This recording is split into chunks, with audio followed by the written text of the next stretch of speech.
Las tablas del suelo no deberían haber sonado huecas. Thomas Bickey había cruzado ese mismo suelo del salón 1000 veces a lo largo de sus 43 años. Conocía cada crujido, cada gemido, cada tablón desnivelado de la casa de plantación de su familia. Pero aquella sofocante tarde de agosto de 1862, con las tropas confederadas retirándose por el condado y humo elevándose desde campos lejanos, algo había cambiado. Se detuvo a mitad de paso, con el tacón de la bota apoyado sobre una tabla concreta, cerca de la chimenea. El sonido era incorrecto, no la protesta familiar de la madera vieja bajo el peso, sino otra cosa, un vacío debajo, un hueco donde debería haber una base sólida. Thomas volvió a presionar. El eco hueco regresó. Su esposa, Marta, lo observaba desde la puerta, con las manos retorcidas sobre el delantal. Thomas, deberíamos estar empacando. Los soldados de la Unión estarán aquí al anochecer. Pero Thomas no escuchaba. Ya estaba arrodillado, pasando los dedos por los bordes de la tabla, descubriendo algo que nunca antes había notado. Una junta demasiado precisa, demasiado deliberada. No una rotura natural en la madera, sino una línea cuidadosamente escondida. Tráeme la palanca del granero, dijo en voz baja. Thomas, ahora, insistió Marta. 20 minutos después, 3 tablas yacían a su lado, y Thomas Decore miraba hacia una oscuridad que llevaba años sellada. El olor que subía desde abajo era humano, sudor, aliento y algo más. Algo vivo. Bajó la linterna por la abertura. 31 pares de ojos lo miraron desde las sombras. Eran niños, todos ellos, desde quizá 4 años hasta principios de la adolescencia. Permanecían en un silencio perfecto. Sus rostros, demacrados pero alerta. Sus cuerpos, delgados, pero respirando. No gritaron, no se movieron. Simplemente lo observaron con expresiones que parecían no contener sorpresa, ni miedo, ni esperanza, como si hubieran estado esperando, como si hubieran sabido que alguien los encontraría tarde o temprano. El grito de Marta devolvió a Thomas a la realidad. Pero incluso mientras empezaba a pedir ayuda a gritos, incluso cuando llegaron los vecinos y los niños fueron sacados con cuidado, uno por uno, hacia la brutal luz de agosto, incluso cuando llamaron a médicos y avisaron a las autoridades, Thomas no podía sacudirse la pregunta central que lo perseguiría el resto de su vida. La familia Bickey había sido dueña de esa casa durante 3 generaciones. Su padre la había construido en 1831. El propio Thomas había vivido allí desde que nació y, aún así, jamás había sabido de la habitación bajo el suelo del salón. Entonces, ¿quién había puesto a esos niños allí? Y, quizá más inquietante, ¿cómo habían sobrevivido? La plantación Bickey se extendía sobre 200 acres de tierras bajas del Mississippi, a 3 millas al este del pueblo de Greenville. Para agosto de 1862, era una de las últimas fincas en funcionamiento del condado. La mayoría de los vecinos había huido a medida que las fuerzas de la Unión se adentraban en territorio confederado. Pero Thomas Decore se negó a marcharse. Su padre había convertido esa tierra en prosperidad, y Thomas había continuado ese legado. Incluso con la guerra devorando a la nación, incluso con la mitad de sus trabajadores del campo desaparecidos y el mercado del algodón colapsado, Thomas se quedó. Lo que nadie sabía, ni siquiera el propio Thomas, hasta aquella tarde de agosto, era que la casa había sido construida con intenciones mucho más complejas de lo que cualquiera habría imaginado. El Dr. Samuel Frost llegó desde el pueblo dentro de las 2 horas posteriores al hallazgo. Tenía 70 años, uno de los pocos médicos que no habían sido reclutados para el servicio militar. Le temblaban las manos mientras examinaba a los niños, acomodados en la sala, cada uno sentado en sillas o en el suelo, aceptando agua y pan con una cortesía mecánica. Nunca he visto nada igual, murmuró Frost a Thomas, con la voz lo bastante baja para que solo el dueño de la plantación lo oyera. Estos niños deberían estar muertos. Por lo que usted ha descrito, una habitación sellada, sin ventilación aparente, sin suministro de comida, deberían haberse asfixiado o muerto de hambre en cuestión de días. Y, sin embargo, aquí están, desnutridos, sí, deshidratados, sin duda, pero vivos, conscientes, receptivos. Thomas observó a los niños. Parecían tener entre 4 y 13 años, aproximadamente. Algunos eran blancos, otros mestizos, y 2 parecían completamente negros, probablemente hijos de personas esclavizadas de plantaciones vecinas. Su ropa era simple, de confección casera, pasada de moda desde hacía años, como si los hubieran vestido con prendas de otra época. ¿Ha hablado alguno?, preguntó Thomas. Ni una palabra. Beben cuando se les ofrece agua, comen cuando se les da comida, pero no responden a preguntas, no dicen sus nombres. Es como si... Frost se detuvo, buscando palabras. Es como si estuvieran esperando permiso para hablar. ¿Permiso de quién? El viejo doctor no tenía respuesta. Aquella noche, mientras Marta trabajaba con los 2 sirvientes que quedaban en la casa para preparar camas para los niños, Thomas regresó a la habitación oculta bajo el salón. Llevó 3 linternas y una profunda sensación de inquietud. El espacio era más grande de lo que había creído al principio. La abertura en el suelo del salón era estrecha, apenas lo bastante ancha para bajar a un niño, pero la habitación se extendía casi 15 pies en todas direcciones. El techo tenía poco más de 5 pies de altura. Un adulto tendría que encorvarse, pero un niño podía estar de pie con comodidad. Las paredes eran de ladrillo, construidas con maestría. El suelo era de tierra apisonada, cubierto de paja dispersa que parecía de décadas atrás. Y a lo largo de una pared, talladas en el ladrillo con un esfuerzo que debió de ser minucioso, había unas palabras. Asterisco Shepherd's Hall, 1839. La sangre de Thomas heló. 1839, 8 años después de que su padre construyera la casa, lo que significaba que su padre conocía aquella habitación y quizá incluso había ordenado su construcción. Pero, ¿por qué? Registró el lugar con método. Había un conducto de ventilación, ingeniosamente oculto, de apenas 3 pulgadas de diámetro, que parecía subir por las paredes y salir en algún punto cerca del techo. Demasiado estrecho para que una persona pudiera trepar por él, pero suficiente para que circulara aire. Había señales de recolección de agua, una palangana de cobre colocada bajo lo que parecía ser un sistema de condensación, canalizando humedad desde las paredes. Y había marcas en el suelo, líneas de tiza, en su mayoría desvanecidas, formando un patrón. Thomas las estudió a la luz de la linterna, intentando descifrar el diseño. Parecía una cuadrícula o un mapa, con 31 pequeños círculos colocados en posiciones exactas, exactamente el número de niños que habían encontrado. Para el segundo día, la noticia del hallazgo se había extendido por lo que quedaba de la población civil de Greenville. La guerra había vaciado el pueblo. La mayoría de los jóvenes estaba combatiendo. La mayoría de las familias había evacuado. Pero quienes permanecían estaban desesperados por cualquier distracción ante la rutina diaria de sobrevivir. El misterio de los 31 niños se convirtió en el único tema de conversación. El sheriff James Polk llegó la mañana del 23 de agosto. Tenía 64 años, demasiado mayor para el servicio militar, pero demasiado terco como para abandonar su puesto. La placa en su pecho estaba empañada, y en sus ojos había el agotamiento de un hombre que había visto derrumbarse todo su mundo. «Necesito interrogarlos», dijo Polk, de pie en la sala de los Bickey, mirando a los niños sentados en filas ordenadas, con el rostro inexpresivo. «Alguien debe estar buscando a estos niños. Sus familias deben estar desesperadas. No hablarán», dijo el Dr. Frost. Se había quedado en la plantación, fascinado y perturbado por la imposibilidad médica ante sus ojos. «Lo hemos intentado todo», preguntas directas, persuasión suave, incluso intentar asustarlos para provocar respuestas. «Nada funciona». «¿Entienden inglés?», preguntó Polk. «Oh, sí. Siguen las instrucciones a la perfección. Si les dices que se levanten, se levantan. Si les dices que se sienten, se sientan, pero no hablarán por iniciativa propia». Thomas observaba desde un rincón de la habitación. Apenas había dormido desde el descubrimiento. Cada vez que cerraba los ojos, veía esos 31 rostros mirándolo desde la oscuridad y regresaba una y otra vez a las mismas preguntas imposibles. ¿Cómo habían sobrevivido? ¿Y por qué su padre había construido esa habitación? «He estado revisando los papeles de mi padre», dijo Thomas en voz baja, «su correspondencia, sus registros financieros, sus diarios, buscando cualquier mención de esto». Polk se volvió hacia él. «Y, nada explícito. Pero hay vacíos, periodos en 1839 y 1840 en los que no escribió nada en su diario.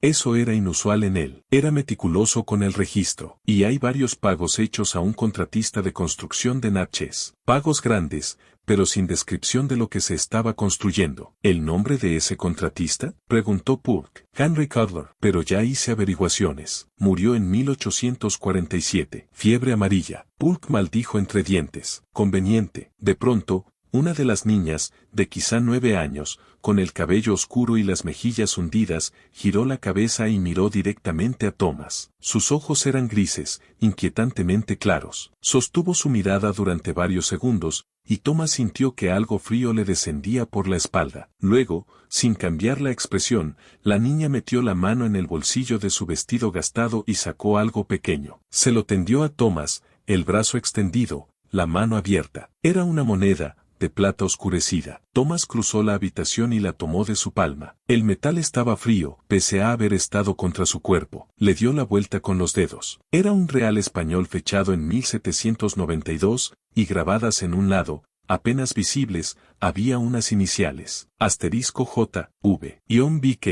El padre de Thomas. La mano de la niña volvió a su regazo. Ella apartó la mirada, sin cambiar la expresión, como si el intercambio no hubiera significado nada. ¿De dónde sacaste esto?, preguntó Thomas, con la voz tensa. La niña no dijo nada. Por favor, susurró Thomas. Necesito entenderlo. ¿De dónde salió? Nada. El doctor Frost dio un paso al frente, y su curiosidad médica se impuso a la cautela. ¿Puedes decirnos tu nombre? Cualquiera de ustedes, por favor. Estamos intentando ayudar. Los niños permanecieron en silencio. Pulk suspiró, se quitó el sombrero y se secó el sudor de la frente. Esto es imposible. 31 niños no desaparecen sin que nadie lo note. Habría registros, denuncias, familias buscando algo. A menos, dijo Frost lentamente, que hayan desaparecido hace muchísimo tiempo. Los 3 hombres se miraron, y las implicaciones cayeron sobre ellos como un sudario. La habitación se construyó en 1839, dijo Thomas. Hace 23 años. Estos niños deberían haber envejecido, dijo Pulk. La más pequeña debería estar ya cerca de los 30,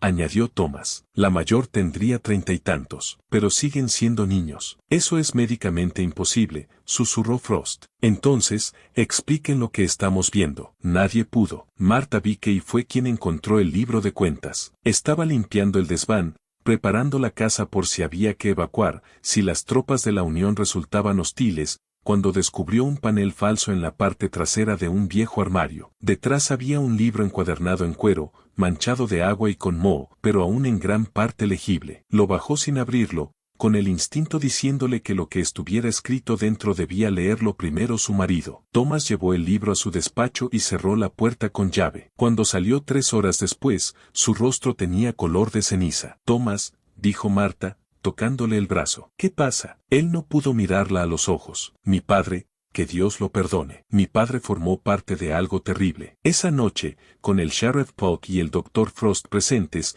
Thomas leyó en voz alta pasajes seleccionados del libro. Su voz sonaba plana, sin emoción, era la única manera de atravesar las palabras. El libro era un registro meticuloso y horripilante. Había comenzado en 1838. Un grupo de hombres, dueños de plantaciones, comerciantes, incluso 2 ministros locales, había formado lo que llamaron la Sociedad del Pastor. Su propósito declarado era noble: rescatar niños de situaciones desesperadas, huérfanos de granjas fracasadas, niños mestizos cuyos padres blancos se negaban a reconocerlos, hijos de mujeres esclavizadas nacidos con rasgos claramente blancos, capaces de generar preguntas incómodas, niños de familias empobrecidas que ya no podían alimentarlos. La sociedad tomaría a esos niños, los alojaría de forma temporal y, supuestamente, les encontraría hogares adecuados y futuros. Pero eso no fue lo que pasó. El libro contenía nombres, 31 nombres,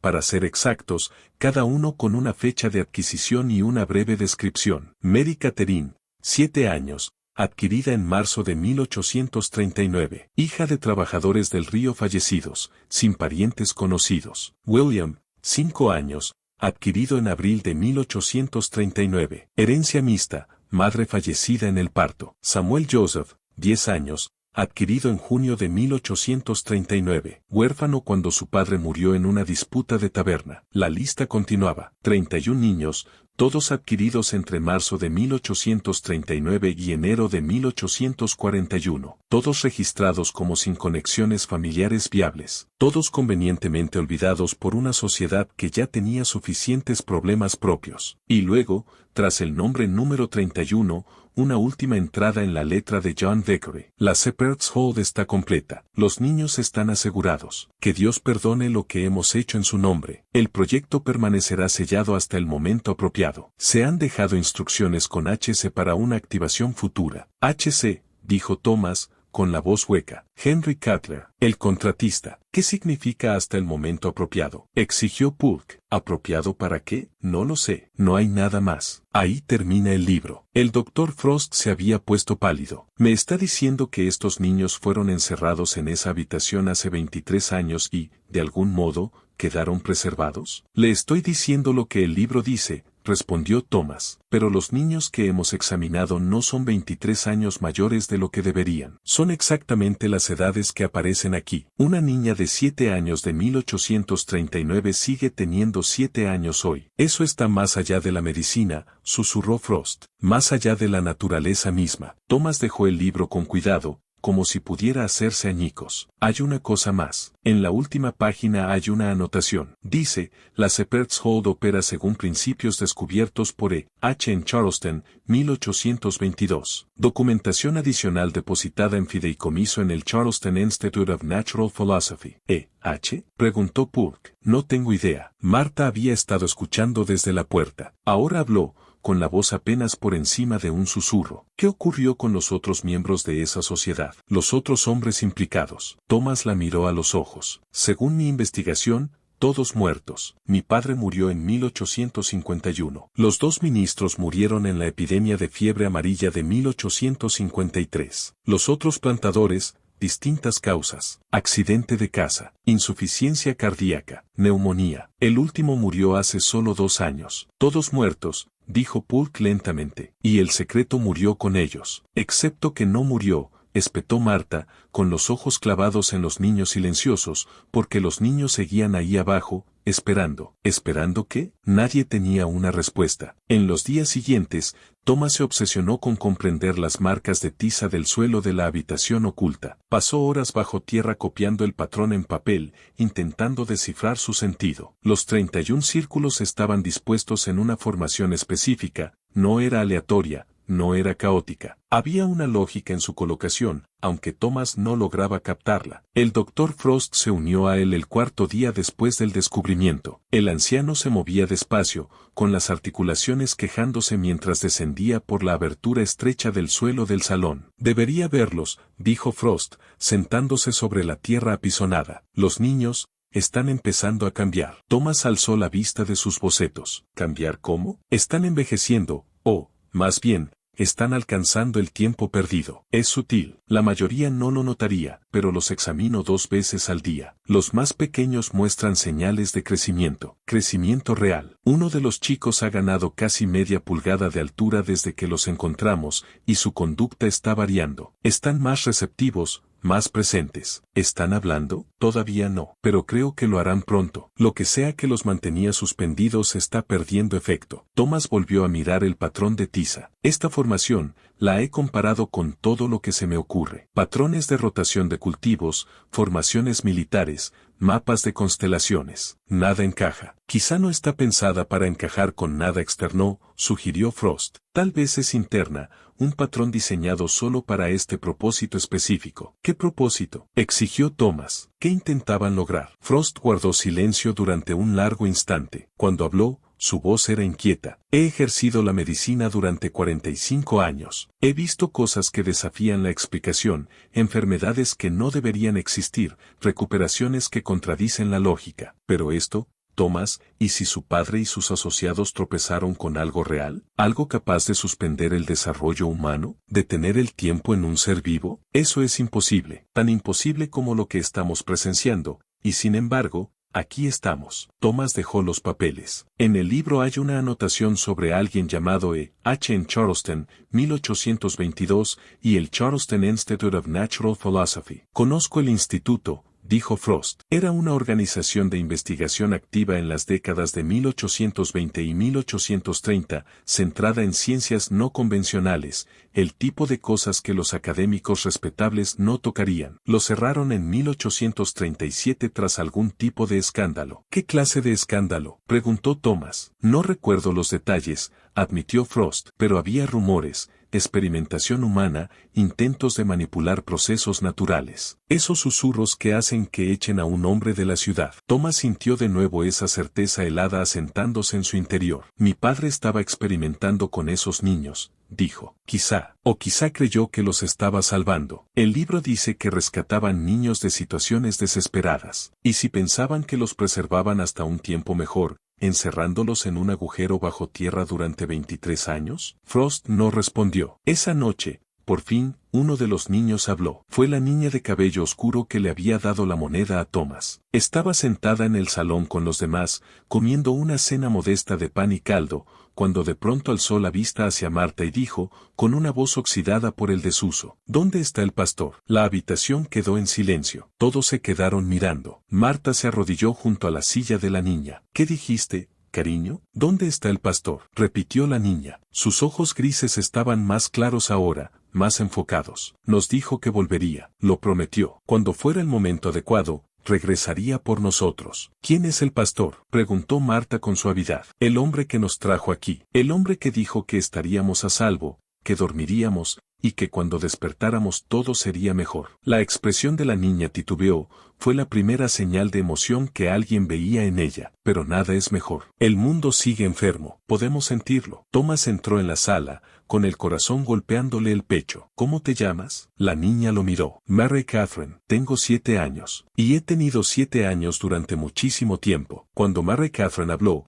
los demás empezaron a seguir su ejemplo, despacio, a trompicones, como si recordaran cómo funcionaba el lenguaje. Los niños comenzaron a comunicarse. Sus relatos eran consistentes. Todos habían sido llevados a la plantación Bickey entre 1839 y 1841. A todos les dijeron que estaban siendo salvados de circunstancias difíciles. A todos les dieron algo de beber, un té amargo que los adormecía, y luego los condujeron hacia abajo, a la habitación oculta. El pastor nos dijo que nos acostáramos, contó un niño llamado William, de quizás 6 años. Dijo que dormiríamos, y que sería como cerrar los ojos y abrirlos en un mundo mejor. Dijo que Dios iba a arreglarlo todo, pero que tardaría. Así que teníamos que esperar aquí, donde el tiempo no pudiera tocarnos. ¿Y solo dormían?, preguntó el doctor Frost, con la mente médica luchando contra lo imposible. Hicimos más que dormir, dijo Mary Catherine. Estábamos allí, pero también no estábamos. Como estar en un sueño,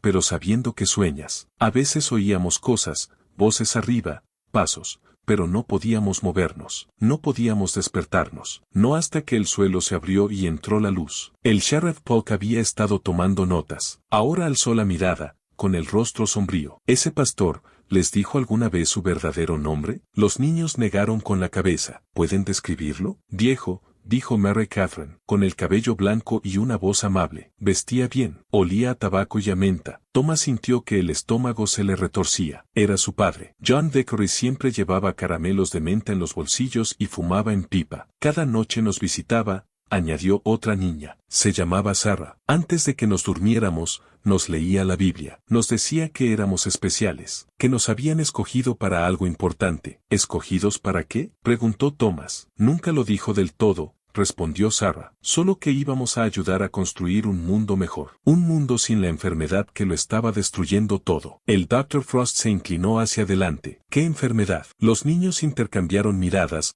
como si consultaran un recuerdo compartido. La enfermedad del pecado, dijo por fin Mary Catherine. Así la llamaba el pastor. Dijo que el mundo se estaba devorando a sí mismo porque la gente había olvidado cómo ser buena, cómo ser pura, y que, para cuando despertáramos, habría pasado suficiente tiempo como para que la enfermedad se hubiera consumido, y que saldríamos a un mundo que habría sido purificado. ¿Purificado cómo?, preguntó Polk. Nunca lo dijo, respondió Mary Catherine, pero parecía muy seguro de que ocurriría. Thomas pensó en la línea de tiempo, 1839 a 1862. 23 años. Su padre había puesto a esos niños en una especie de animación suspendida, de forma imposible, creyendo que en 23 años el mundo se corregiría, que volvería a ser puro. En lugar de eso, la nación se había roto en una guerra civil. ¿Los visitó algún otro adulto?, preguntó Thomas. ¿Además del pastor? A veces, dijo un niño llamado Daniel. Venían otros hombres. Se quedaban en el borde de la habitación y nos miraban. Uno de ellos era médico. Revisaba nuestra respiración, nuestros latidos. Parecía asombrado de que siguiéramos vivos. Ese médico, dijo Thomas con cuidado, ¿recuerda su nombre? Dr. Frost, respondió Daniel. La habitación se congeló. Todos se giraron hacia el anciano, que se había quedado absolutamente blanco. Eso es imposible, susurró Frost. Yo nunca lo recordaría. No usted, dijo Mary Catherine con suavidad. Su padre, el Dr. Marcus Frost, nos visitó muchas veces. Tomaba notas. Estaba muy interesado en lo que el pastor había hecho. El Dr. Samuel Frost miró a la niña, como si el mundo se le inclinara bajo los pies. Mi padre murió en 1849, susurró. Nunca mencionó nada de esto. Nada. Estaba obligado a guardar el secreto, dijo Mary Catherine, con esos ojos grises sosteniendo un conocimiento que iba mucho más allá de sus 7 años físicos. Todos lo estaban. El pastor les hizo prometerlo. Dijo que si alguien fuera de la sociedad se enteraba de nosotros, el proyecto fracasaría. El mundo lo sabría antes de estar listo. Thomas sintió que las piernas le fallaban. Se dejó caer pesadamente en la silla más cercana. ¿Cuántos hombres había en esa sociedad?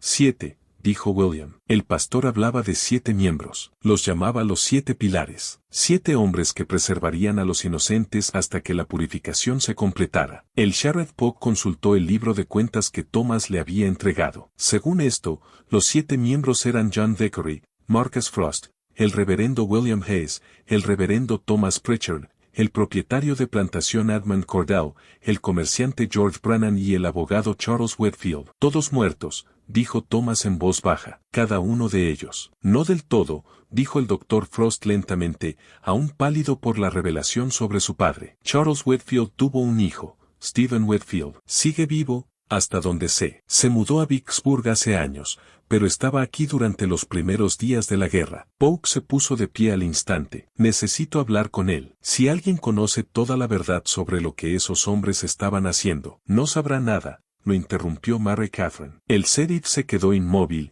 y la habitación entera se volvió hacia ella. El pastor fue muy claro. Continuó. El secreto murió con ellos. No se lo dijeron a nadie, ni a sus esposas, ni a sus hijos, ni a sus amigos más cercanos. Solo los 7 conocían la verdad completa. Entonces, ¿cómo explicamos lo que pasó? Exigió Thomas, con la frustración filtrándose en su voz. ¿Cómo explicamos a 31 niños que no han envejecido en 23 años? ¿Cómo explicamos que hayan sobrevivido, sin comida, sin aire suficiente, sellados como en una tumba? Mary Catherine lo miró con aquellos ojos grises, inquietantes. Sobrevivimos porque el pastor conocía los caminos antiguos, los caminos olvidados. Los aprendió de un hombre en Charleston, un hombre que entendía cómo hacer que el tiempo se detuviera para quienes eran puros de corazón. E.H. susurró Thomas, recordando la anotación del libro. E.H. de Charleston.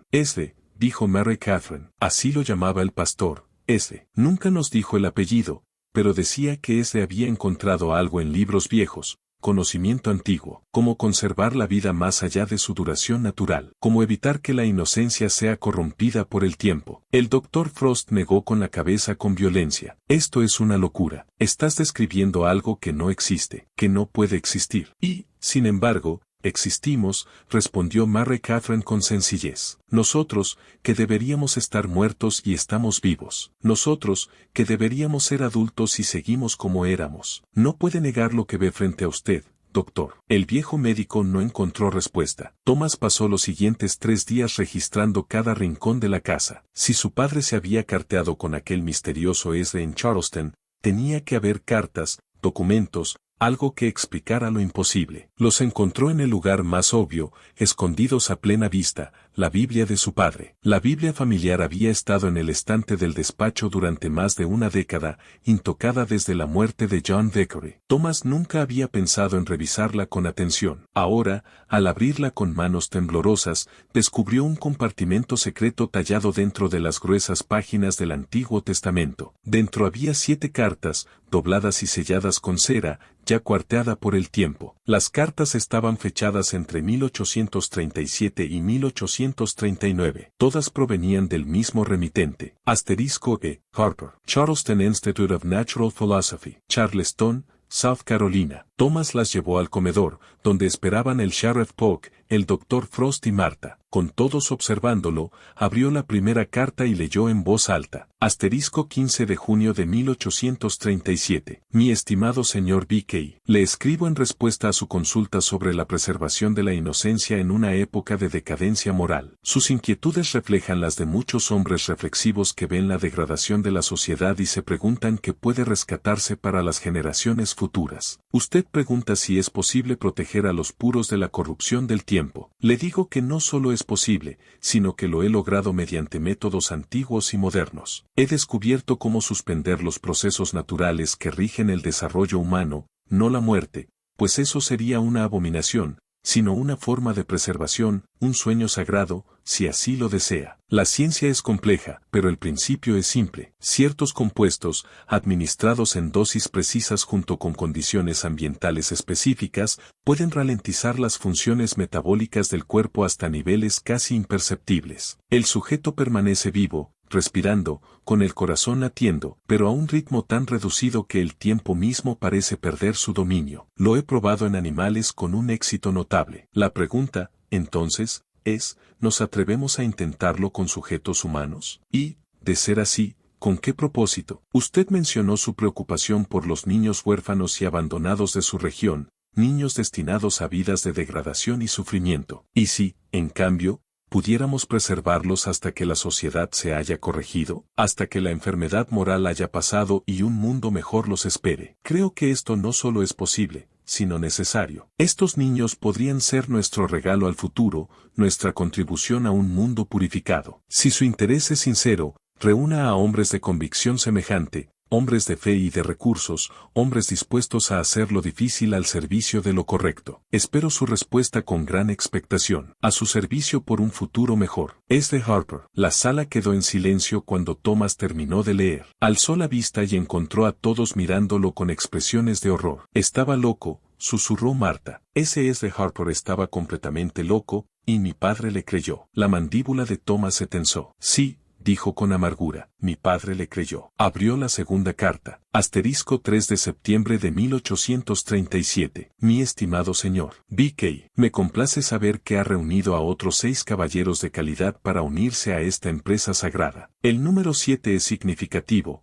un número perfecto en términos bíblicos. 7 pilares para sostener una nueva base. Usted pregunta por la metodología específica. La explicaré con la mayor claridad posible. Primero, los sujetos deben ser jóvenes. Niños entre 4 y 13 años son ideales. Sus cuerpos aún se están desarrollando, sus espíritus siguen puros. Todavía no han sido plenamente corrompidos por el mundo adulto. Segundo, deben carecer de fuertes vínculos familiares. Esto no es crueldad, sino necesidad. Nadie debe buscarlos. Nadie debe cuestionar su desaparición. Deben quedar, de hecho, olvidados por el mundo que dejan atrás. Tercero, la cámara de retención debe construirse según especificaciones precisas. Adjunto diagramas. El espacio debe ser subterráneo, protegido de la luz natural. Las paredes deben ser de ladrillo cocido a temperaturas específicas para conservar ciertas propiedades. Debe haber una circulación de aire mínima, pero constante, y el suelo debe marcarse con el patrón que indico,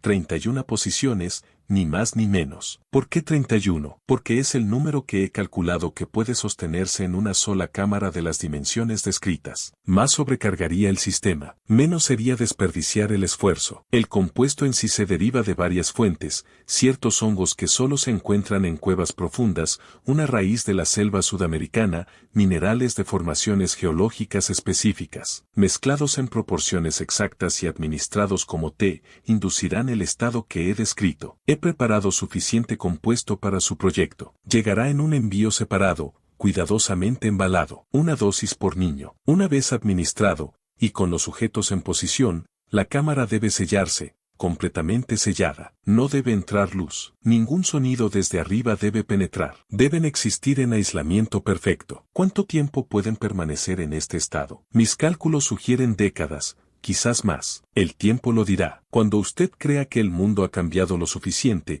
cuando la purificación moral que busca se haya producido, podrá abrir la cámara. Los sujetos despertarán gradualmente, recuperando la conciencia a lo largo de varios días. No recordarán nada de su tiempo en estasis. Serán exactamente como eran al entrar, congelados en el tiempo, perfectos e incorruptos. Este es nuestro regalo al futuro, amigo mío. 31 almas inocentes preservadas como semillas en invierno, esperando la primavera que, sin duda, debe llegar. Confío en que procederá con la gravedad que esta empresa merece, con propósito sagrado. Es de Harper. El Dr. Frost se había ido poniendo cada vez más pálido mientras Thomas leía. Ahora lo interrumpió, con la voz áspera. Esto describe una experimentación humana deliberada, drogar niños y sellarlos en una tumba. Es monstruoso. Y aún así funcionó, dijo el Sheriff Polk en voz baja. De algún modo, de forma imposible, funcionó de verdad. Thomas abrió la tercera carta. Le temblaban las manos. Asterisco 12 de enero de 1838. Mi estimado señor B.K., me complace saber que la construcción de la Shepherd's Hall avanza según lo previsto. Su contratista parece un hombre discreto y capaz. Es esencial que comprenda la importancia del secreto. Una vez concluida la obra,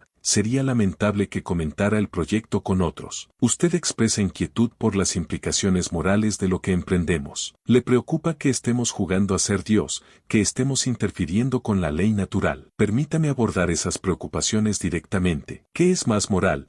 ¿Permitir que niños inocentes sufran degradación, pobreza y corrupción en este mundo caído, o preservarlos en un estado de gracia hasta que el mundo se haya corregido? No estamos acabando vidas, las estamos protegiendo, no estamos jugando a ser Dios, estamos siguiendo su ejemplo. ¿Acaso no preservó a Noé y a su familia durante el diluvio? ¿Acaso no protegió a los fieles mientras los malvados eran destruidos? Nosotros hacemos lo mismo, solo que a menor escala. Estos 31 niños son nuestra arca, nuestra preservación de la inocencia frente al diluvio del pecado que amenaza con ahogar todo lo bueno en este mundo. En cuanto a la ley natural que menciona, la naturaleza misma está caída, corrompida por el pecado. Lo que llamamos natural a menudo no es más que degradación con un rostro familiar. La obra que hacemos trasciende la naturaleza, toca algo más alto, algo eterno. Comprendo su temor. Es una carga pesada, pero debe confiar en la rectitud de nuestro propósito. Las generaciones futuras nos lo agradecerán. Cuando estos niños emerjan en un mundo purificado,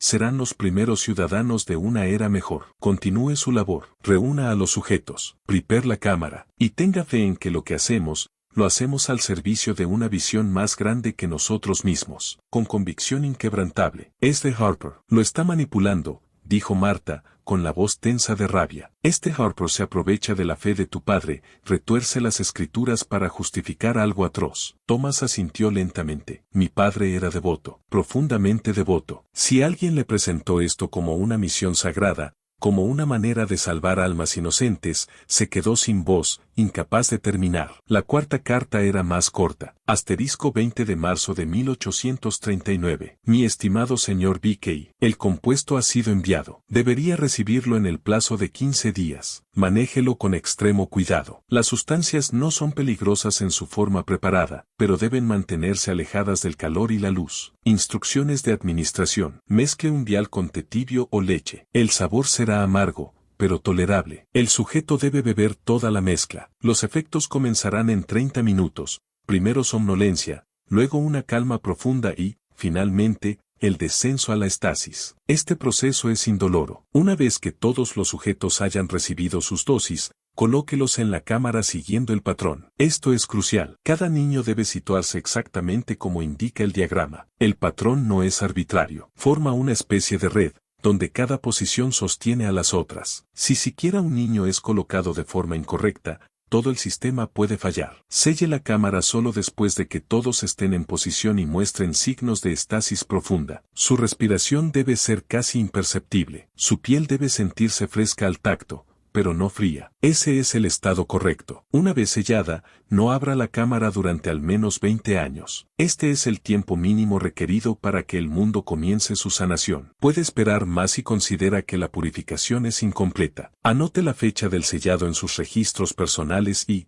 luego, olvide. Permita que la cámara y su contenido se conviertan en un secreto conocido solo por los 7. El mundo no debe enterarse hasta que llegue el momento adecuado. Que Dios guíe su mano en esta obra sagrada. En preparación final. Es de Harper. La quinta carta estaba fechada 3 meses después. Asterisco 8 de junio de 1839. Mi estimado señor B.K., su carta me llena de alegría. 15 sujetos asegurados y en posición, está a mitad de camino. Su preocupación por la más pequeña, la niña de 4 años, es comprensible. Pero recuerde, cuanto más jóvenes sean, más perfectamente quedarán preservados. Su inocencia es absoluta. Será un tesoro cuando despierte. Continúe como ha empezado. Los 16 sujetos restantes deben reunirse con cuidado. No se apresure. Es mejor tomar unos meses extra que elegir a un candidato inadecuado. Usted pregunta por mi situación aquí en Charleston. Debo confesar que el instituto está bajo escrutinio. Hay quienes no entienden nuestra obra y ven la manipulación de las fuerzas naturales como herejía y no como progreso. Puede que deba trasladarme pronto,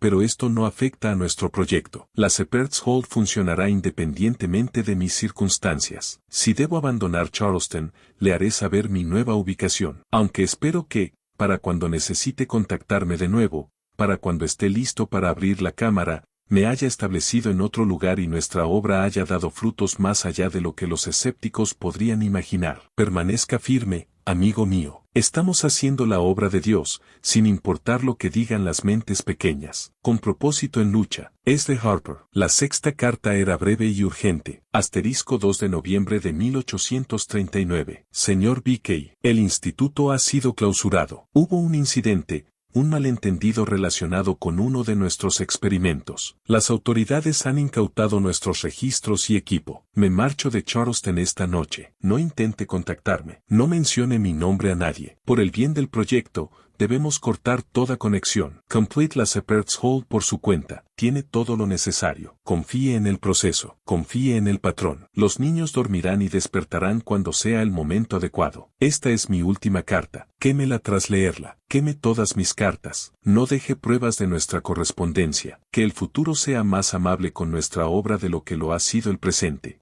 H. Thomas dejó la carta, con las manos temblorosas. Hay una más. La séptima carta no era de Ezra Harper. Era de puño y letra de su padre, fechada en enero de 1841. Asterisco 15 de enero de 1841. A quien quiera que abra esta cámara, si está leyendo esto, entonces ha llegado el momento. Han pasado 20 años, o quizás más. No sé qué mundo habita, pero ruego que sea mejor que el que yo dejo atrás. Sellamos a 31 niños en esta cámara, 31 almas inocentes preservadas contra la corrupción de esta era. Creíamos que los estábamos salvando, dándoles un futuro en un mundo purificado. Debo confesar mis dudas. A medida que pasan los años y sé que los niños duermen bajo mis pies, me pregunto si hemos hecho algo monstruoso, si hemos confundido nuestro propio miedo e impotencia con un propósito divino. Pero ya es demasiado tarde. El acto está consumado. Los niños duermen, y no tengo el valor de despertarlos en este mundo roto. Si los ha encontrado con vida,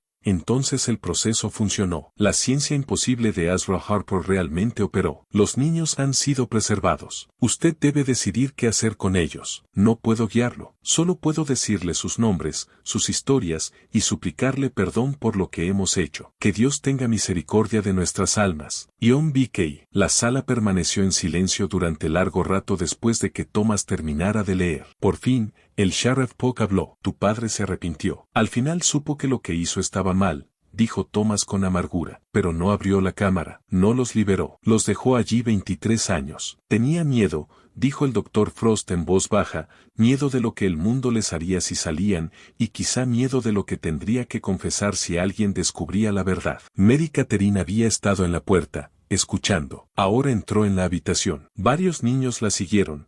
William, Sarah, Daniel y algunos más. Se movían con más seguridad ahora, con más presencia, como si con cada día que pasaba recuperaran algo de su humanidad. El pastor tenía miedo, dijo Mary Catherine. Podíamos sentirlo incluso dormidos. Su miedo era como un peso aplastando la cámara. A veces venía, se quedaba arriba, y podíamos percibir su angustia a través de la oscuridad. ¿Cuántas veces vino?, preguntó Thomas. Muchas veces, durante muchos años. Y luego, un día, dejó de venir y supimos que había desaparecido. Pero aún así dormimos. Aún así esperamos, porque nos había dicho que esperáramos, y confiábamos en él. Sus ojos grises sostuvieron la mirada de Thomas. Abriste la cámara antes de que el mundo estuviera listo. El pastor dijo mínimo 20 años. Han sido 23. Pero el mundo no se ha curado. Podemos sentirlo. La enfermedad es peor que nunca. ¿Qué enfermedad?, exigió Marta. ¿De qué estás hablando? La guerra, respondió Mary Catherine. Simplemente, la matanza, el odio. Lo sentimos en el aire, en el agua, en la misma tierra bajo esta casa. El mundo se está desgarrando. El plan del pastor ha fracasado. Stephen Whitfield llegó a la plantación Bickey 5 días después del descubrimiento. Tenía 43 años, un abogado exitoso que había evitado el reclutamiento gracias a una mezcla de dinero y conexiones políticas. El sheriff Polk lo había hecho llamar, explicando solo que existían dudas sobre las actividades de su padre a finales de la década de 1830. La reacción de Whitfield al ver a los niños fue inmediata y visceral. Palideció, dio un traspié hacia atrás y Thomas tuvo que sujetarlo antes de que se desplomara. No puede ser, susurró Whitfield. Se suponía que estaban muertos. Todo se suponía que estaban muertos. La habitación se inmovilizó. ¿Qué quieres decir?, exigió Polk. ¿Qué sabes de esto? Los ojos de Whitfield estaban desorbitados y saltaban de un niño a otro. Mi padre, dijo con dificultad,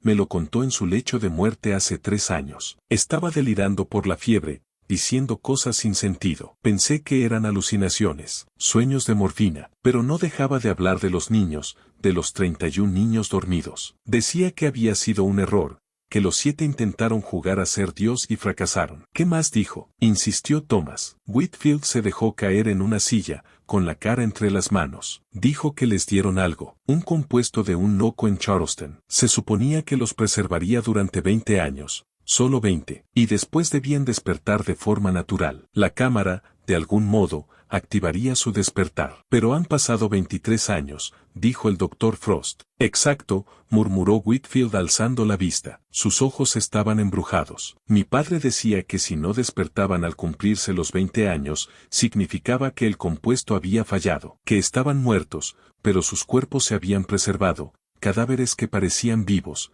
pero no lo eran. Decía que lo más misericordioso sería dejarlos sellados para siempre, dejarlos descansar en paz y no hablar jamás del asunto. Pero no están muertos, dijo Marta, están claramente vivos. Hablan, comen, se mueven. ¿Se mueven? La voz de Whitfield sonó extraña, hueca. ¿Estás segura? Mary Catherine dio un paso al frente. Ahora se movía con intención, sin aquella rigidez mecánica de los primeros días. Cruzó la habitación y se plantó ante Whitfield. Tu padre venía a vernos, dijo. Después de que sellaron la cámara, se quedaba arriba y rezaba. Le pedía perdón a Dios. Tenía miedo de lo que había hecho. Whitfield la miró fijamente. ¿Cómo te llamas? Mary Catherine. Del libro. Exhaló. Eres la primera que tomaron. Marzo de 1839. Ahora tendrías 30 años, pero sigues siendo una niña. Sigo teniendo 7 años, corrigió Mary Catherine. Siempre he tenido 7 años. Siempre tendré 7 años. La manera en que lo dijo,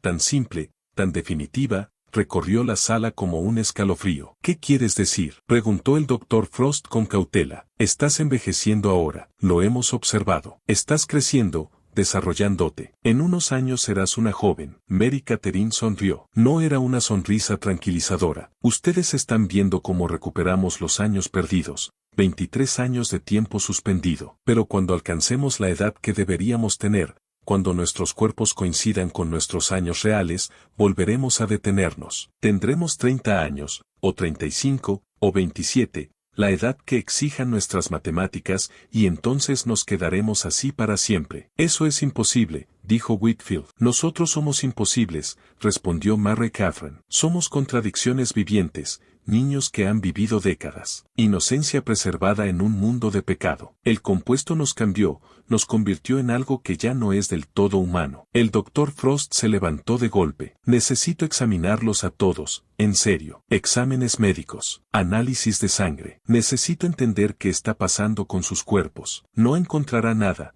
dijo Mary Catherine. Parecemos humanos. Nuestros corazones laten, nuestros pulmones respiran, pero somos distintos de raíz. El pastor y su sociedad no solo nos preservaron, continuó, nos transformaron. ¿En qué?, exigió Thomas. Aún no lo sabemos, dijo Mary Catherine. Todavía lo estamos descubriendo. Durante la semana siguiente, el Dr. Frost realizó exámenes exhaustivos a los 31 niños. Lo que encontró lo perturbó profundamente. A simple vista, parecían normales, niños sanos con signos de desnutrición y deshidratación, pero recuperándose bien. Sus constantes vitales eran estables. Su desarrollo físico, aunque retrasado, avanzaba. Sin embargo, había anomalías. La temperatura corporal era ligeramente inferior a la normal, midiendo de forma constante entre 96 y 97 grados Fahrenheit. El ritmo cardíaco era más lento de lo esperado, 40 a 50 latidos por minuto, incluso estando activos. Lo más inquietante era su capacidad de curación. Cortes y raspaduras menores sanaban en horas, no en días. Un niño que se había quemado accidentalmente la mano en una olla caliente no mostraba señal alguna de lesión 24 horas después. Es como si sus cuerpos funcionaran con otro reloj biológico,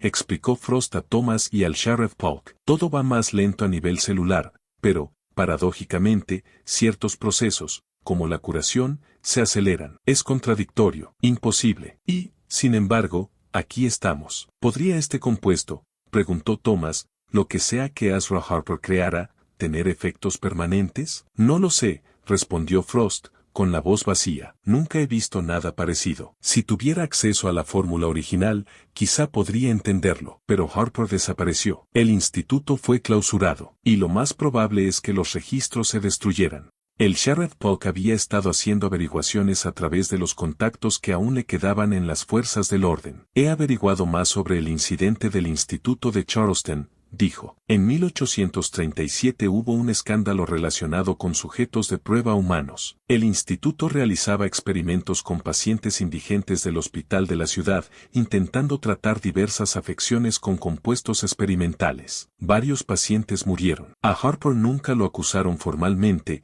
huyó antes de que pudieran emitirse órdenes de arresto, pero el instituto fue clausurado de manera permanente. Así que ya estaba experimentando con personas, dijo Marta, antes incluso de contactar a John Thackeray. Y el compuesto que creó para la Shepherd's Hall probablemente salió de esos ensayos, añadió Frost. Más depurado, más perfecto, o eso creía él. Pero no conocemos los efectos a largo plazo, dijo Thomas. Estos niños podrían llevar dentro algo que no comprendemos, algo que podría manifestarse de formas que no podemos prever. Como si quisiera demostrarlo, esa misma noche ocurrió algo. Todo comenzó con la más pequeña, una niña llamada Rebecca, que tenía 4 años cuando la colocaron en la cámara en 1840. Ahora debería tener 27, pero parecía de unos 6, mostrando ese envejecimiento acelerado que el Dr. Frost ya había documentado. Despertó gritando en plena madrugada. Marta fue la primera en llegar, corriendo a la habitación donde dormían los más chicos. Rebecca estaba incorporada en la cama, el cuerpo diminuto rígido, los ojos abiertos de par en par, pero sin ver. Rebecca, cariño, ¿qué pasa? Marta intentó abrazarla, pero Rebecca se apartó con violencia. Siguen ahí abajo, dijo Rebecca, con una voz extraña, superpuesta, como si varias personas hablaran a través de su boca. Nunca se fueron. Siguen ahí abajo, esperando. ¿Quiénes están ahí abajo? ¿Cielo? Los otros, los que no despertaron. Marta sintió un frío deslizársele por la espalda. ¿Qué otros? Los que murieron antes de que sellaran la cámara, susurró Rebecca. Los que el pastor no pudo salvar. Siguen ahí abajo, enterrados bajo el suelo. 31 arriba y 7 abajo. Ese era el patrón. Siempre fue el patrón. Para entonces, Thomas ya había llegado, junto con el Dr. Frost y varios de los mayores. Se quedaron en el umbral, observando el estado extraño de Rebecca. Está soñando, dijo Frost. Algún tipo de delirio febril. Pero Mary Catherine negó con la cabeza. Está recordando. El compuesto abre puertas en la mente, puertas que deberían permanecer cerradas. Está viendo lo que ocurrió antes de que llegáramos. Thomas sintió que se le helaba la sangre. Antes de que colocaran a los 31 niños en la cámara. Hubo otros, dijo Mary Catherine con calma. Los intentos fallidos. El pastor no perfeccionó el proceso de inmediato. Existieron niños antes que nosotros, niños que recibieron dosis distintas, cantidades equivocadas. Murieron en la cámara, y él los enterró bajo el suelo, debajo de la capa de tierra apisonada. Luego nos trajo a nosotros, los que sí funcionamos. Eso es monstruoso, exhaló Marta. Eso es experimentación, dijo el Dr. Frost, sombrío. Estaba probando el compuesto, ajustando la fórmula, y usó niños como sujetos de prueba. Los ojos de Rebecca se enfocaron de golpe. Miró directamente a Thomas. Cava bajo el suelo, dijo. 7 cuerpos, 7 fracasos. Por eso el patrón exigía 31 posiciones. No porque 31 fuera el máximo que la cámara podía sostener,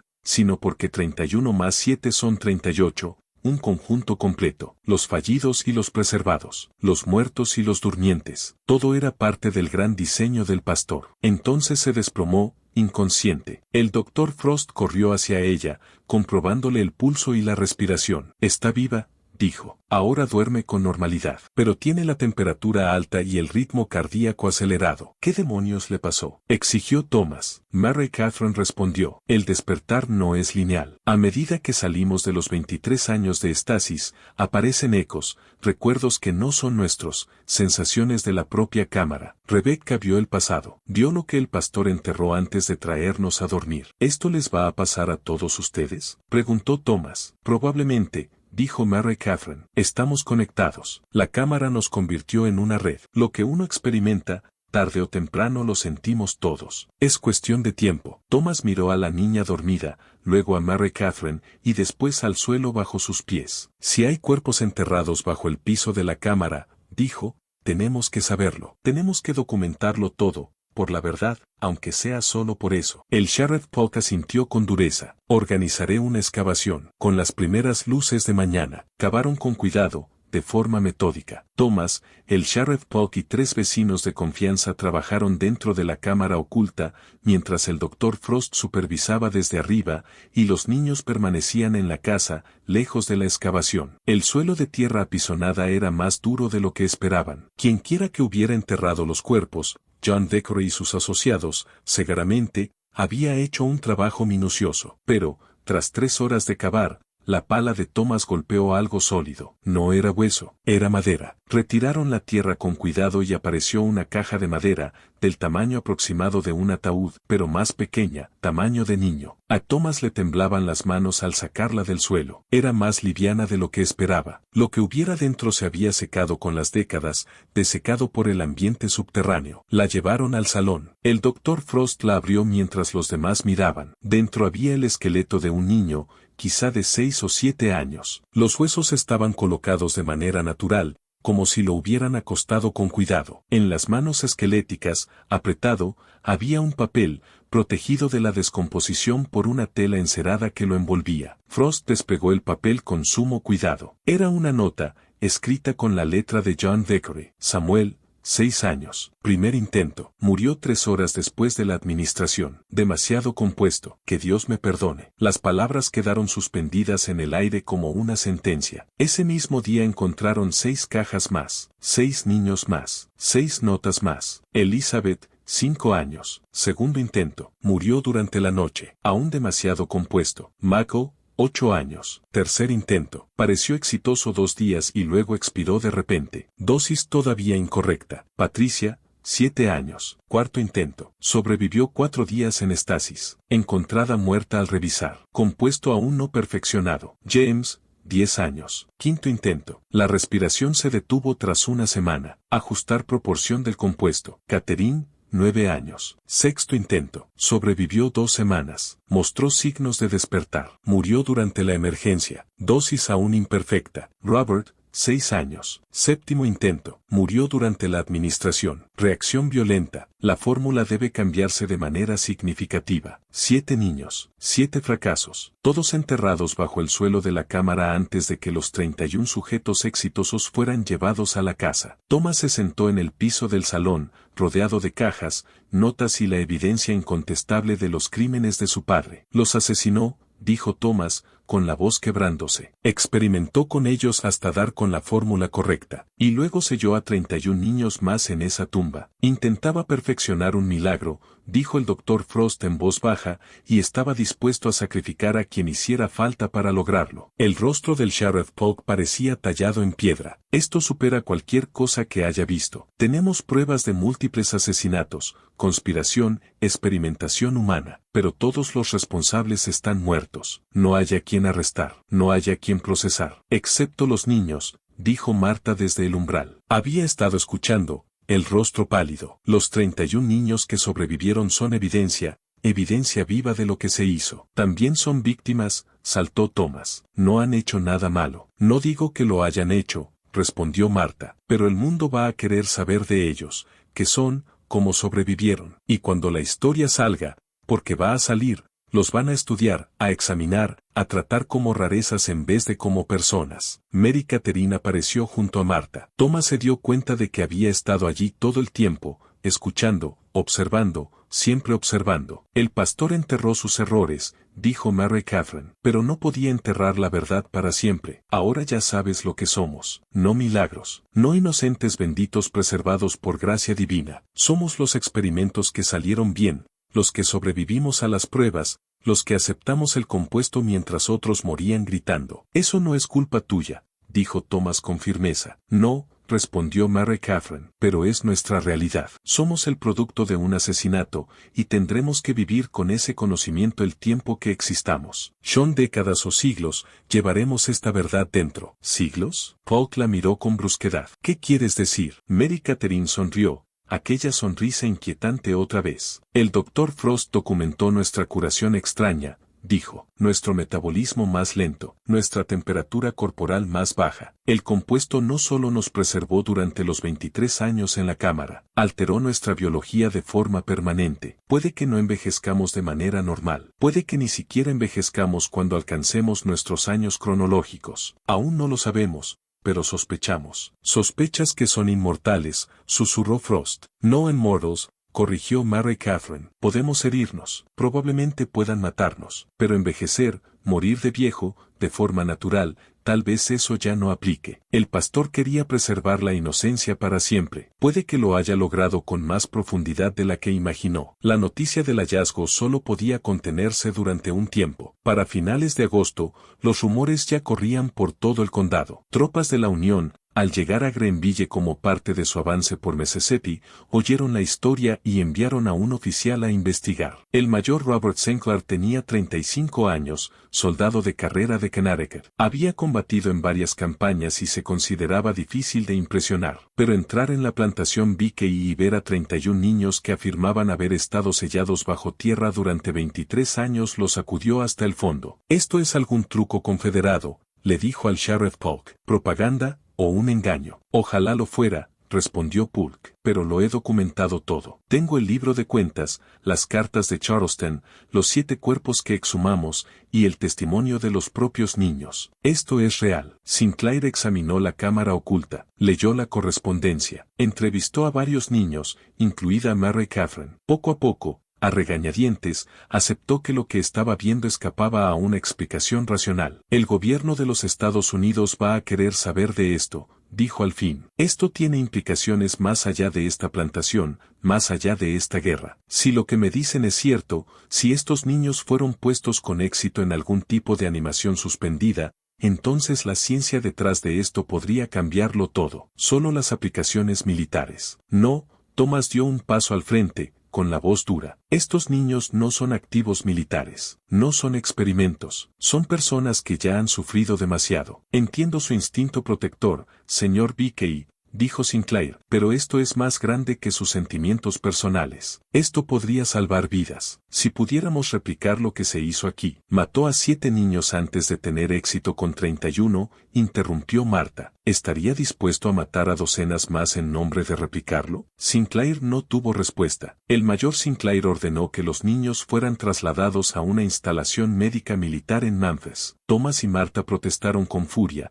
pero no tenían base legal. Los niños eran, en la práctica, pupilos del Estado, y el Estado estaba ahora bajo control militar de la Unión. La separación ocurrió el 3 de septiembre. Subieron a los niños a carretas, con sus pocas pertenencias guardadas en pequeñas bolsas. Se fueron en silencio, sin protestar. Claro, Mary Catherine se detuvo antes de subir a su carro y miró hacia atrás, a Thomas. «Gracias por abrir la cámara», dijo. «Aunque el mundo no estaba listo, aunque no estemos seguros de que debiéramos haber despertado, nos liberaste. Y lo recordaremos». «Lo siento», dijo Thomas, con la garganta apretada. «Lo siento por lo que hizo mi padre y lo siento porque no puedo protegerlos de lo que viene». «Hiciste lo que pudiste», dijo Mary Catherine. «Eso es más de lo que hizo el pastor». Subió a la carreta. Cuando el convoy se alejó de la plantación, Thomas sintió la mano de Marta deslizarse en la suya. Se quedaron juntos, mirando cómo la nube de polvo se perdía a lo lejos, sabiendo que probablemente no volverían a ver a esos niños. «¿Qué les va a pasar?», preguntó Marta. «No lo sé», dijo Thomas, pero rezo para que encuentren algún tipo de paz. La instalación médica militar de la Unión en Memphis era un antiguo hospital, ahora reutilizado para tratar a soldados heridos y realizar investigación médica relevante para el esfuerzo de guerra. A los 31 niños los instalaron en una ala separada, aislada del resto de pacientes. El doctor Jonathan Myers fue designado como su médico principal. Tenía 42 años, formado en la Facultad de Medicina de Harvard y considerado una de las mentes médicas más brillantes de la Unión. Sus primeros informes a sus superiores reflejaban un profundo escepticismo sobre las afirmaciones que rodeaban a los niños. En menos de una semana, ese escepticismo se convirtió en una fascinación obsesiva. Sus exámenes detallados confirmaron todo lo que el Dr. Frost había documentado y revelaron aún más anomalías. La sangre de los niños era ligeramente más espesa de lo normal. Su densidad ósea era extraña, no tan densa como la de un adulto, pero más densa que la de un niño típico. Y, lo más notable, sus células mostraban casi ningún signo de envejecimiento a nivel microscópico. Es como si sus cuerpos existieran en un estado de renovación perpetua, escribió Meyers en su informe confidencial al mando militar. Cada célula se refresca, se repara y se mantiene de forma constante. El envejecimiento humano normal ocurre porque este proceso de reparación se vuelve gradualmente menos eficiente. Pero en estos sujetos, la eficiencia parece constante. No son inmortales. Pueden lesionarse y, presumiblemente, ser asesinados. Pero la degradación celular natural parece haberse detenido. El interés militar se intensificó. Llegaron preguntas desde Washington. ¿Podía replicarse el proceso? ¿Cuáles eran las aplicaciones militares? ¿Podía usarse para preservar a soldados heridos hasta que recibieran tratamiento adecuado? Al Dr. Meyers se le ordenó determinar el mecanismo de acción y eso implicaba experimentos. Empezó con cautela, muestras de sangre, muestras de tejido, observación de procesos de curación. Pero, a medida que pasaban las semanas y aumentaba la presión de sus superiores, los experimentos se volvieron más invasivos. Administró sustancias diversas para ver cómo respondía la biología alterada de los niños. Provocó heridas menores para estudiar su curación. Los sometió a extremos de temperatura para medir su resistencia. Los niños lo soportaron todo con la misma aceptación silenciosa que habían mostrado desde que despertaron. Respondían preguntas, cumplían instrucciones, no mostraron resistencia, salvo Mary Catherine. El 15 de octubre, durante un examen particularmente incómodo, ella miró directamente al Dr. Meyers y dijo, «Eres igual que el pastor, justificas la crueldad llamándola ciencia». Meyers se quedó helado. «No estoy siendo cruel, estoy intentando entender». «El pastor decía lo mismo», replicó Mary Catherine. «Entender requiere sacrificio», decía. «Los 7 que murieron fueron una desgracia, pero eran necesarios». «Eso es lo que estás pensando, ¿verdad? Que somos recursos valiosos,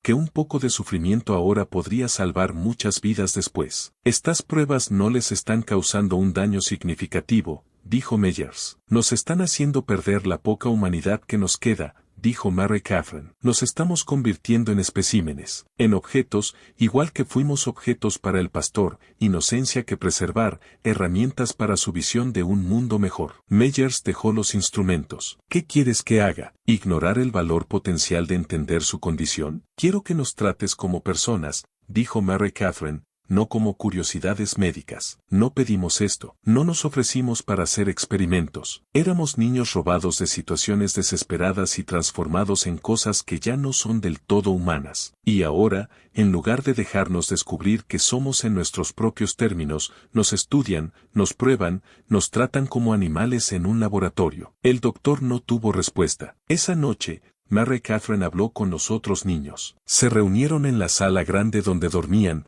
con las 31 camas alineadas en filas, y ella explicó lo que creía que estaba ocurriendo. «Están intentando extraer el secreto del pastor», dijo, «para recrear lo que nos hicieron. Y eso significa que seguirán probándonos, empujándonos, viendo hasta dónde pueden forzar nuestros cuerpos. No va a detenerse, no mientras estemos aquí». «¿Qué opción tenemos?», preguntó William. «Somos niños. No tenemos dinero, ni familias, ni derechos legales. Somos prisioneros». «Tenemos una ventaja», dijo Mary Catherine en voz baja. «No somos niños normales. El compuesto nos cambió. Somos más fuertes de lo que parecemos. Curamos más rápido. Aguantamos cosas que otros no podrían. Y estamos conectados, continuó. La cámara nos enlazó. Podemos sentirnos incluso separados. Esa es nuestra fuerza. ¿Qué estás sugiriendo?, preguntó Sarah. Sugiero que nos vayamos esta noche, dijo Mary Catherine. Todos. Antes de que nos hagan algo de lo que no podamos recuperarnos. Nos van a cazar, señaló Daniel. El ejército no deja que activos valiosos se escapen. Entonces desaparecemos, dijo Mary Catherine. Nos dispersamos, 31 niños, en 31 direcciones. No podrán seguirnos a todos. ¿Y a dónde vamos?, preguntó Rebecca. ¿A hacer qué? Los ojos grises de Mary Catherine se mantuvieron firmes. Sobrevivimos, nos adaptamos, aprendemos qué somos, y quizá, con el tiempo, averiguamos si hubo otros, si el pastor o Azra Harper crearon más grupos, si de verdad estamos solos en lo que nos hemos convertido o si hay más como nosotros, en algún lugar de este mundo roto. Escaparon la noche del 23 de octubre de 1862. No había luna, y las nubes tapaban las estrellas. La seguridad de la instalación estaba enfocada en prevenir incursiones confederadas, no en contener a niños. Los guardias jamás imaginaron que alguien quisiera huir de la supuesta protección de la Unión. Los 31 se movieron en silencio, habiendo planeado cada paso. Se dividieron en grupos pequeños, nunca más de 3 juntos, y se dispersaron por Memphis, y luego más allá. Algunos fueron hacia el norte,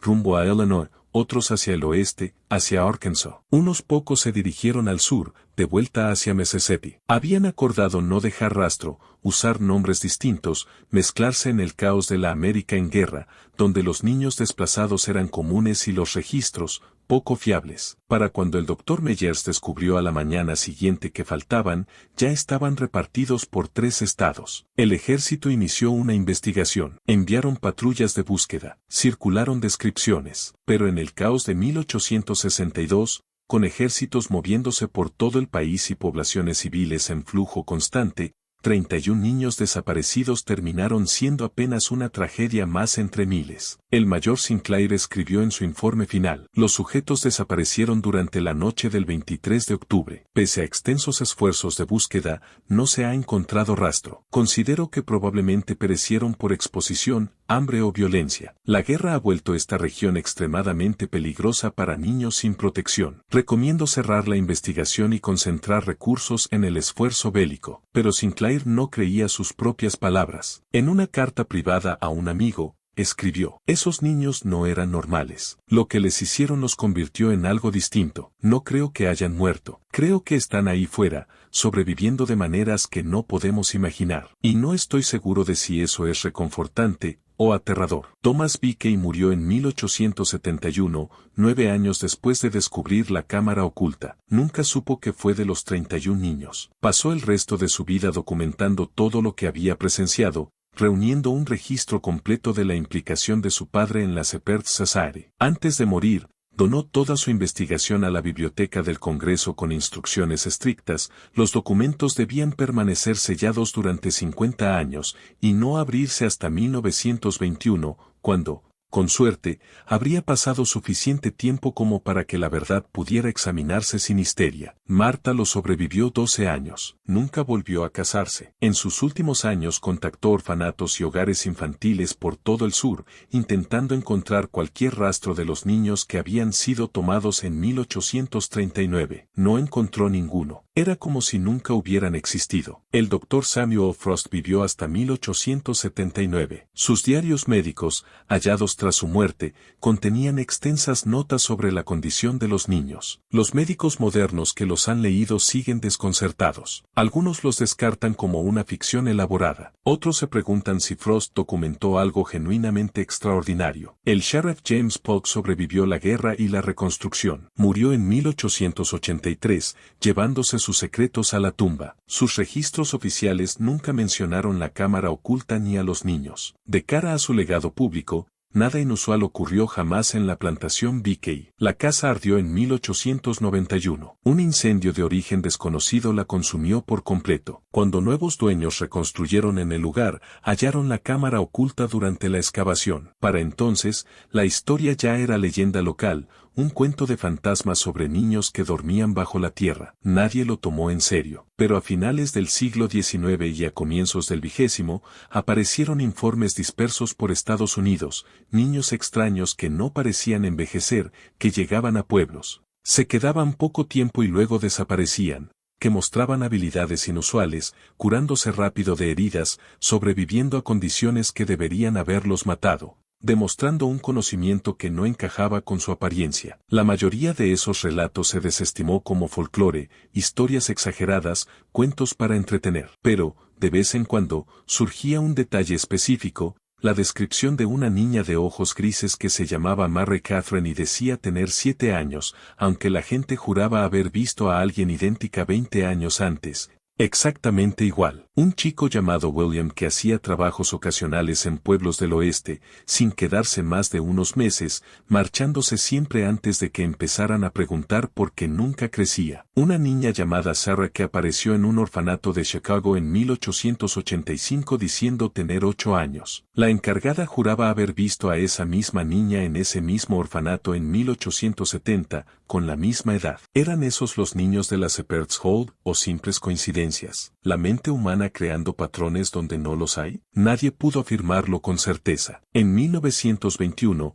cuando por fin se abrieron los documentos sellados de Thomas Thackeray, causaron una breve conmoción. Los periódicos publicaron historias sobre el misterio de Mississippi y los niños que no podían morir. Pero sin pruebas físicas, sin los niños mismos, quedó como una curiosidad histórica, un rompecabezas sin resolver. Algunos investigadores intentaron hallar la verdad. Revisaron registros censales, rastrearon descendientes de miembros de la Shepherd's Society, investigaron el Charleston Institute of Natural Philosophy, pero todas las pistas se enfriaron. S. Harper desapareció por completo después de 1839. Nunca se encontró su investigación. La fórmula del compuesto siguió siendo desconocida. Para la década de 1930, la historia se había desvanecido en la oscuridad, un pie de página extraño más en la historia estadounidense. Sin embargo, en archivos y bibliotecas, en cartas viejas y diarios olvidados, quedaron fragmentos, indicios de que algo extraordinario ocurrió en Mississippi en 1862, que 31 niños fueron cambiados de formas que la ciencia no podía explicar y que quizá todavía estuvieran ahí fuera,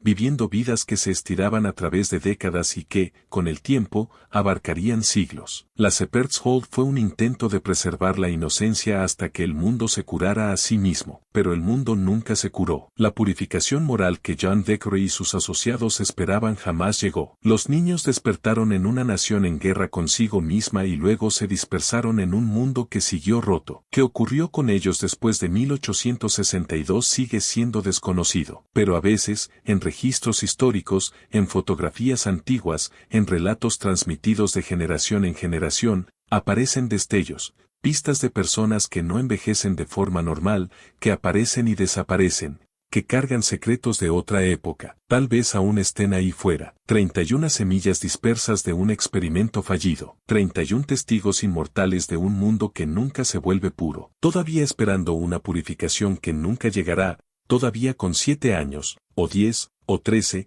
viendo pasar década tras década mientras sus cuerpos se niegan a rendirse ante el tiempo. El mayor éxito del pastor y su fracaso más terrible. Los hechos descritos en esta narración provienen de investigación archivística y documentos históricos desclasificados en 1921. La plantación Beakey existió, al igual que el Charleston Institute of Natural Philosophy. Que los niños fueran reales o solo una leyenda nacida de un grano de verdad histórica sigue siendo tema de debate entre historiadores. Lo que sí es seguro es que algo ocurrió en Mississippi en 1862. Algo que múltiples testigos documentaron. Algo que dejó evidencia física en forma de cartas, libros de cuentas y 7 pequeñas tumbas bajo una cámara oculta. El resto, la supervivencia de los niños, su transformación, su destino final, permanece como un misterio. Gracias por mirar.